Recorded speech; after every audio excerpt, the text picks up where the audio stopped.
시즌이 시작되기 전 많은 전문가들은 아메리칸 리그 동부지구에서 양키스가 어렵지 않게 1위를 차지할 것으로 보았습니다. 그리고 토론토와 템파베이가 2위 자리를 두고 경쟁을 하는 구도에서 보스턴은 크리스 세일의 복귀 시점에 따라서 이 와일드카드 경쟁에 참가하는 것이 가능하다고 생각했습니다. 저 역시도 아메리칸 리그 우승은 시카고 와이삭스와 양키스의 대결이라고 생각했습니다. 그리고 시즌의 3분의 1이 지난 현재 제 예상은 반은 맞고 반은 틀렸습니다.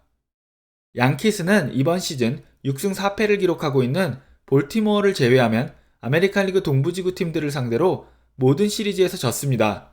보스턴을 상대로 0승 3패, 템파베이를 상대로는 5승 8패, 토론토를 상대로는 3승 6패를 기록 중입니다.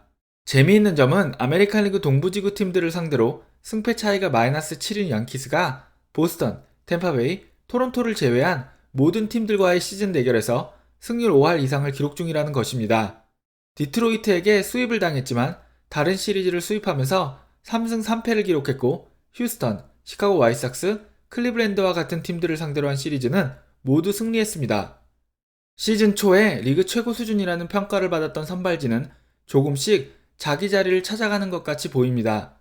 하지만 코리 클루버가 노히터를 달성하고 60일 부상자 명단에 이름을 올렸습니다.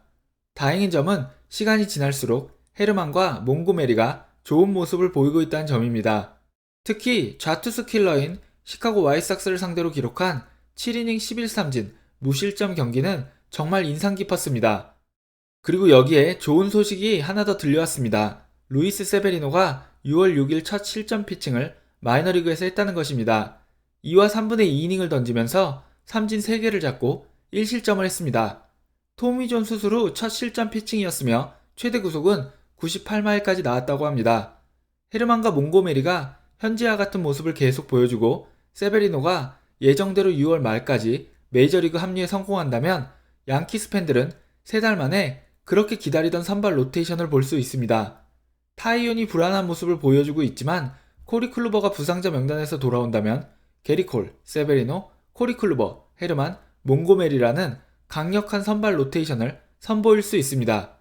불펜진도 나쁘지 않습니다. 일단 리그 최고의 마무리인 아롤디스 체프먼은 평균 자책점 0.39, 윕 0.783, 그리고 조정 평균 자책점 1052라는 게임이라고 해도 믿을 수 없는 성적을 기록하고 있습니다.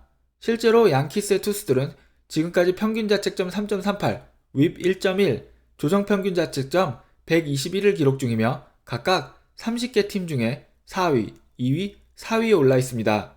네, 사실 투수진에는 전혀 문제가 없습니다. 문제는 경기당 3.72점을 득점하는 공격력입니다. 양키스보다 더 빈곤한 득점력을 기록 중인 팀은 3.69점의 뉴욕 매츠, 3.68점의 디트로이트, 3.55점의 피츠버그, 단 3팀뿐입니다. 양키스의 타선은 팀 타율 24위, 그리고 팀 OPS 22위에 올라 있습니다.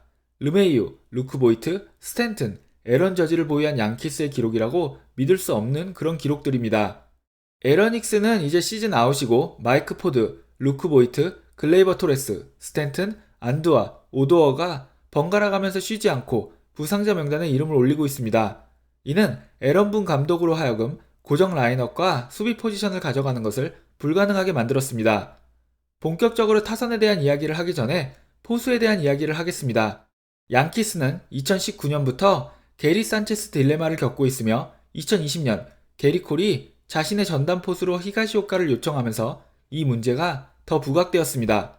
그리고 2021 시즌 코리 클루버의 첫 4경기 포수는 게리 산체스였습니다. 코리 클루버는 그 4경기에서 단 한 경기도 5이닝 이상을 던지지 못했고 2패, 평균 자책점 5.4를 기록했습니다.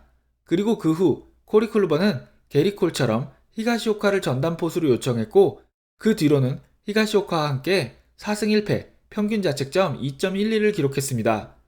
이번 시즌 양키스는 히가시오카가 주전으로 나온 경기에서 승패 차이 플러스 5를, 산체스가 주전으로 나온 경기에서 승패 차이 마이너스 3을 기록 중입니다.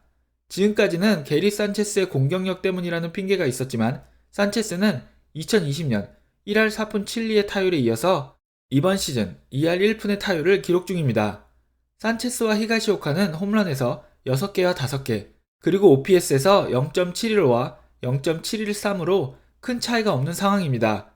시즌 초에는 히가시오카가 주전 포수를 보고 산체스가 지명 타자가 되는 방안도 이야기가 되었지만 타율 2할 1푼, OPS 0.715의 성적은 지명 타자로 뛰기에는 조금 부족한 성적입니다. 이번 시즌 양키스 타자들의 성적 부진 원인 중 하나는 고정되지 못한 불안한 수비 포지션에 있습니다. 양키스는 현 시점까지 1루수로 6명, 2루수로 3명, 3루수로 4명, 유격수로 3명, 좌익수로 5명, 중견수로 7명, 그리고 우익수로 5명의 서로 다른 선수들을 출전시켰습니다. 타일러 웨이드는 1루수와 포수를 제외한 6개의 서로 다른 수비 포지션을 소화했으며 르메이유는 유격수를 제외한 내야 모든 포지션을 소화 중입니다. 르메이유는 첫 8시즌 동안 1루수로 출장한 경기가 4경기뿐이지만 양키스로 온 뒤 3년 동안 81번 1루수로 출전 중이며 이번 시즌에는 30경기에서 1루 수비를 했습니다. 양키스는 이렇게 반강제적으로 거의 모든 선수가 유틸리티 선수가 되어가고 있습니다. 르메이유는 데뷔 시즌이었던 2011년 이후 가장 낮은 타율과 OPS를 기록 중입니다. 여기에다가 오드원은 1할 8푼의 타율과 0.608의 OPS를 기록하면서 에런 분 감독의 고민이 깊어지고 있습니다. 현재 양키스에는 르메이유와 함께 리드오프를 맡아줄 내야 유틸리티 수비가 가능한 선수가 필요합니다. 트레버 스토리의 행선지로 양키스가 자주 거론되는 이유도 여기에 있습니다. 하지만 아레나도를 트레이드하면서 엄청난 욕을 먹은 콜로라도의 프론트가 트레버 스토리를 절대로 쉽게 넘겨줄 리가 없기 때문에 지금으로서는 내부에서 이런 선수를 찾는 것이 더 현실적으로 보입니다.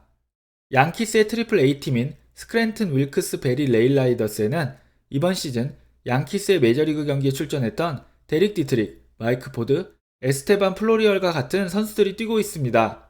그리고 카일 홀더와 같은 내야 자원이 있기 때문에 양키스의 코치진들이 관심을 가지고 경기 내용을 살피고 있습니다. 여기에 세베리노가 곧 트리플 A에 합류해서 양키스 합류 전 마지막 빌드업을 할 예정이기 때문에 뉴욕 언론과 양키스의 팬들도 주목하고 있는 팀입니다. 하지만 현재 스크랜튼 윌크스 베리 레일라이더스에서 가장 뜨거운 선수는 마이크 포드도 플로리얼도 아닌 박효준입니다. 박효준은 5월 18일 트리플 A로 콜업된 이후로 16경기에 출전해서 리드오프로서 홈런 5개, 볼넷 10개, 도루 2개를 기록했고 타율 3할 7푼과 OPS 1.199를 기록하고 있습니다. 스크랜튼 윌크스 베리 레일라이더스의 해설진은 박효준이 3타수 2안타에 2득점, 2타점을 기록하고 홈런 1개, 도루 1개, 볼넷 1개를 얻어내자 박효준 선수는 지금 보여줄 수 있는 모든 것을 보여주고 있습니다. 양키스의 메이저리그 스태프들에게 이래도 날 부르지 않을 거냐고 성적으로 시위를 하고 있습니다. 라고 말했습니다. 박효준 선수는 이날 무사 만루에서 2타점 중전안타가 될 수 있는 타구를 다이빙 캐치로 잡고 2루 송구까지 완벽하게 마무리하는 호수비를 보여줬습니다. 2015년 양키스에 입단한 뒤 무려 7년 만에 드디어 메이저리그 팀에 관심을 받게 된 것입니다. 야타코 1년 선배인 김하성이 샌디에고와 계약하면서 메이저리그에 먼저 입성했지만 박효준도 이번 시즌 드디어 메이저리그 입성 바로 앞까지 오게 되었습니다. 박효준이 지금의 성적을 계속 유지하고 오도어의 부진이 이어진다면 양키스로서는 박효준을 메이저리그로 부르는 것 말고는 선택지가 없게 됩니다. 더군다나 1233만 달러의 오도어의 연봉 중에 양키스는 미니멈 연봉만 지불하면 되고 1176만 달러 연봉을 텍사스가 부담하기 때문에 양키스 입장에서는 오도어를 방출하더라도 아무런 부담이 없는 상황입니다. 양키스에 입단하기 위해서 면도를 한 오도어가 섭섭할 수는 있겠지만 수염은 다시 기르면 됩니다. 박효준 선수는 이번 올림픽 야구 대표팀 예비 명단에도 이름을 올렸습니다. 어쩌면 박효준 선수는 6월 중순에 7년 전 미국행을 선택했던 때보다 더 중요한 선택을 해야 될지도 모릅니다. 현재 양키스의 상황이라면 6월 말이나 7월 초에 박효준 선수를 팀에 합류시키려고 할지도 모릅니다. 그리고 올림픽 대표팀이 박효준 선수를 국가대표로 발탁한다면 대표팀 합류 시기 역시 이때일 것입니다. 어쩌면 박효준 선수는 7년 만에 기다림 끝에 찾아온 메이저리그 데뷔 기회와 13년 만에 올림픽 야구 금메달 도전 기회 중에 하나만을 선택해야 될지도 모릅니다. 저는 박효준 선수가 어떤 결정을 하건 박효준 선수를 응원할 생각입니다. 오늘 준비한 이야기는 여기까지입니다. 여러분 모두 좋은 하루 보내세요.